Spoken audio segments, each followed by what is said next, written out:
Hello दोस्तों, बहुत बहुत स्वागत है आप सभी का मेरे यूट्यूब चैनल किक सुबंधु में। तो जब मैं टीम इंडिया को देखता हूं इन T20 फॉर्मेट और फिर मैं आईपीएल में आरसीबी टीम को देखता हूं, जिस तरह से दोनों टीमों का परफॉर्मेंस रहता है थोड़ा सा सिमिलरिटी लगता है। मतलब ये मेरी एक तरह से थॉट है, हो सकता है गलत भी हो सकता है, जरूर नहीं कि जो मैं बोल रहा हूँ सही हो, बट आई थिंक मुझे वो लग रहा है कि जिस तरह से आरसीबी थ्रू आउट, और आप देखो उनके आईपीएल में हिस्ट्री में जिस तरह से उनका एक तरह से गेम रहा है, जो अप्रोच रहा है, वही ऑलमोस्ट टीम इंडिया का भी T20 वर्ल्ड कप में रहा।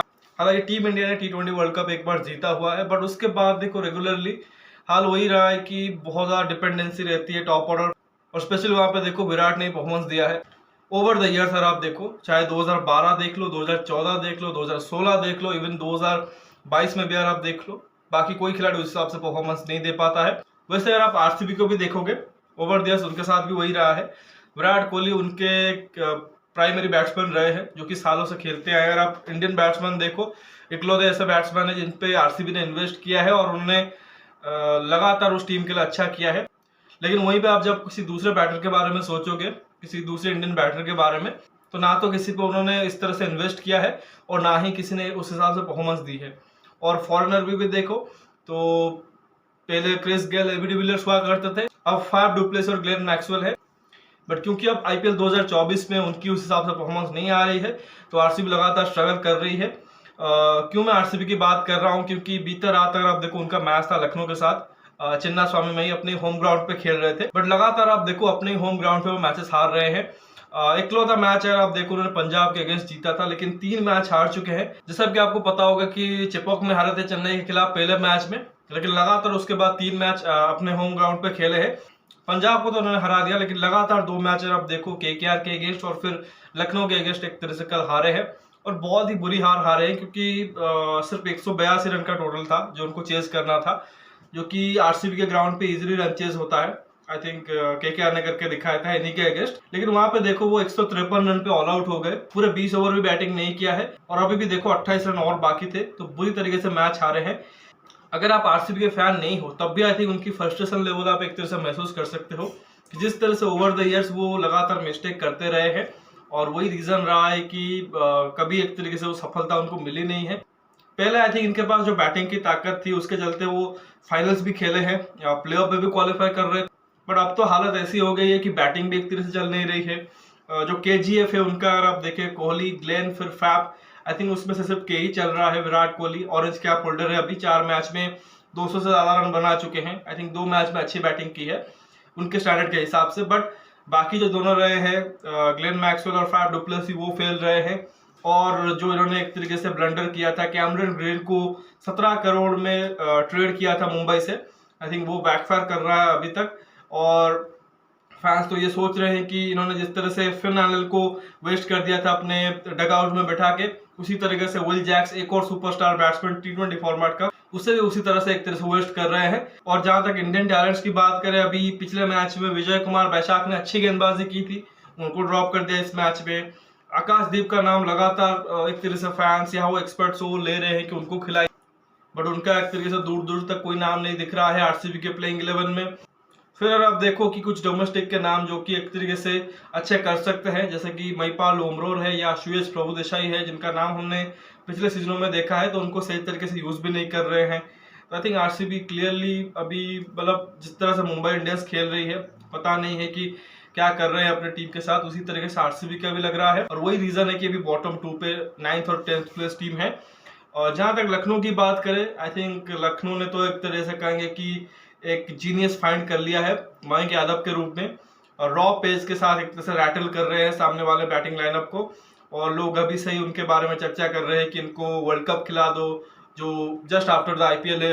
फिर ये बात भी हो रही है कि जो नवंबर दिसंबर के दौरान ऑस्ट्रेलिया में टेस्ट सीरीज होना है, बॉर्डर गावस्कर ट्रॉफी, उसके लिए भी उनको तैयार करो। तो अभी सिर्फ 2 ही मैचेस हुए हैं, बट मयंक यादव ने इतना इम्प्रेस किया है। जितने भी क्रिकेट एक्सपर्ट हैं, जितने भी क्रिकेटर्स रहे हैं पास्ट में, अगर आप देखो ऑल अराउंड, अगर आप देखो वर्ल्ड, जो भी एक तरह से आईपीएल में आके कमेंट्री कर रहे हैं या फिर या घर बैठे हुए उनको बॉलिंग करता हुआ देख रहे हैं, सभी उनकी तारीफ कर रहे हैं, और वाकई में एक तरह से वो डिजर्व भी करते हैं। एक और मैच और एक बार फिर से उन्होंने अपनी रॉ पेस के साथ एक तरह से सामने वाले बैटिंग लाइनअप को हिला के रख दिया, और इस बार तो कोई छोटे मोटे बैटर्स नहीं, ऑस्ट्रेलियन बैटर्स जिनको कि मतलब बाउंसी पिचेस का एक तरीके से बहुत ही अनुभव है, उसी पिचेस के ऊपर वो खेलते हुए आए हैं। उसके बावजूद देखो ग्लेन मैक्सवेल, कैमरन ग्रीन, उनको अता पता नहीं चला एक तरह से गेंद का, जिस तरह से उन्होंने उनको पेस में बीट किया। तो एक और मैच इनिंग्स पर उन्होंने डाला है, जबरदस्त एक तरह से उनका एक और गेम गया है।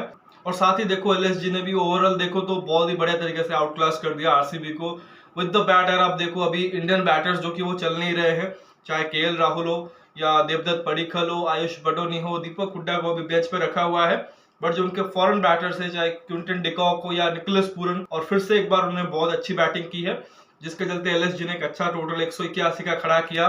क्विंटन डिकॉक की बहुत अच्छी इनिंग्स आई है, 81 उन्होंने किए हैं। पिछले मैच में भी अर्धशतक जड़ा था, और निकोलस पूरन ने अच्छा फिनिश किया है इस मैच में। आप देखो 40 रन किए 21 बॉलों में, तो अच्छी फिनिश रही एलएसजी की तरफ से। और फिर जब आरसीबी की बैटिंग आई तो बहुत ही स्मार्ट प्लेयर, अब देखो मैचअप के तहत इन्होंने केएल राहुल ने 2 लेफ्ट आर्म स्पिनर को उनके अगेंस्ट लगाया, कोहली और फैफ के अगेंस्ट, मणिवरन सिद्धार्थ और कृणाल पांड्या, और उन्होंने हल्का सा ट्रबल भी किया था, और फिर आई थिंक मणिवरन सिद्धार्थ ने विराट को आउट भी किया था। उसके बाद हालांकि देखो कि जिस तरह से बैटिंग रही आरसीबी की, बहुत ही फ्रस्ट्रेटिंग। फैफ डु प्लेसी तो मतलब क्या ही सोच के भाग रहे थे कि फील्डर के हाथ से एक तरह से रन चुराने की कोशिश कर रहे थे, रन आउट हुए। और उसके बाद जैसा ही कहा, माइक यादव ने आके मिडिल ऑर्डर को एक तरह से तोड़ दिया, चाहे बाउंसर से ग्लेन मैक्सवेल को आउट कराया हो या फिर जबरदस्त पेस के साथ बोल्ड किया कैमरन ग्रीन। तो बहुत ज्यादा वहां पर डिफिकल्टी भी आरसीबी फंस गई थी। उसके बाद हालांकि देखो महिपाल लोमरोर बीच में उन्होंने थोड़ी बहुत अच्छी बैटिंग की, कुछ हिटर जरूर लगाई, थोड़ी देर के लिए आरसीबी के जो फैंस थे उनको एंटरटेनमेंट जरूर दिया था। बट अगेन देखो कि उनकी बैटिंग ऑर्डर भी सटल नहीं है। इस मैच में रजत पाटीदार को 3 पे भेजा था, कभी उनको 4 पे कभी 5 पे भेज रहे हैं, और वो आउट ऑफ फॉर्म ही है। 1-2 शॉट्स खेले फिर आउट हो गए। अनुज रावत, पहला मैच उनके लिए अच्छा गया था, बढ़िया पारी खेला था, बट इस मैच में देखो 11 रन किए 21 बॉलों में। चिन्ना स्वामी में खेल रहे हो, 181 चेस कर रहे हो, और आप 50 के स्ट्राइक रेट से अगर बैटिंग करोगे, फिर मतलब आप पता है किस तरह से मैच जीतोगे। तो बहुत ज्यादा प्रेशर उन्होंने डाल दिया था जो आने वाले बल्लेबाज थे। और फिर दिनेश कार्तिक जो कि लास्ट उम्मीद थे आरसीबी के, उन्होंने कोशिश जरूर की बट वो सफल नहीं हुए। महिपाल लोमरोर भी आखिर में ही आउट हुए, और यही रीजन रहा कि आरसीबी जो कि एक वक्त पे लग रहा था कि इजीली रन चेस कर जाएंगे, 3-4 ओवर के बाद सडनली आई थिंक उनके 1 विकेट गिरता है, विराट आउट होते हैं, और उसके बाद एक के बाद एक वो आउट होते जाते हैं, और फिर बुरी तरीके से मैच हारते हैं। सारे के सारे जो उनके फॉरेन बैटर्स है, चाहे फैप हो, मैक्सवेल हो, ग्रीन हो, वो सब के सब एक तरह से आउट ऑफ फॉर्म है। और दिक्कत ये है इनके लिए, जो इनिशियली मैं बोल रहा था, विल जैक शायद इन तीनों से एक तरह से बेहतर बैटिंग करेंगे, वो इस वक्त डगआउट में बैठे हुए हैं। हाँ, ग्लेन मैक्सवेल की जो एक तरीके से रेंज है, उनकी जो क्वालिटी है वो नेक्स्ट लेवल की है, हमें वो पता है। जब वो चलते हैं फिर इजीली मैच जिता देते हैं, बट वो अभी आउट ऑफ फॉर्म है। और विल जैक्स ऐसा प्लेयर है जो कि दुनिया भर के T20 लीग्स में खेलता आ रहा है, और पास्ट की वीडियोस में मैंने आपको बताया हुआ है कि उनको खिलाना जरूरी है, थोड़ा सा ऑफ स्पिन भी डाल देते हैं, बट ये उसके लिए एक तरह से जगह नहीं बना पा रहे हैं। फिर भी अब देखो एक बदलाव उन्होंने किया था, रिस टॉपली को खिला के अलजारी की जगह पे। पहले 3 ओवर तो ठीक ठाक गए थे, बट आखिरी ओवर में 3 छक्के पड़ गए, तो फिनिश अच्छा नहीं कर पाए। बट फिर भी अब देखो मुझे लगा कि बेहतर एक तरह से उन्होंने विकल्प दिया था, बट फिर भी अगर आप देखो अभी भी उनको आई थिंक बैटिंग और बेहतर करनी पड़ेगी।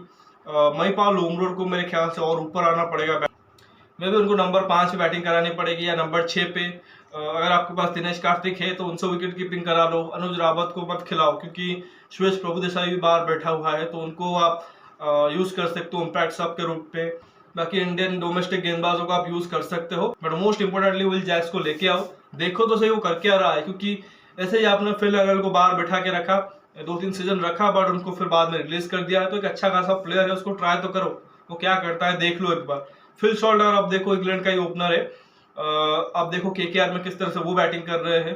ठीक है, वो 30-35 की पारी खेल रहे हैं, बट इम्पैक्टफुल नॉक है, तो आप वही एक तरीके से कोशिश यहाँ पे भी कर सकते हो कि मे बी नंबर 3 पे ले आओ, थोड़ी सी वो जो प्रेशर है वो एक तरीके से हटा देंगे विराट और फैफ के ऊपर से।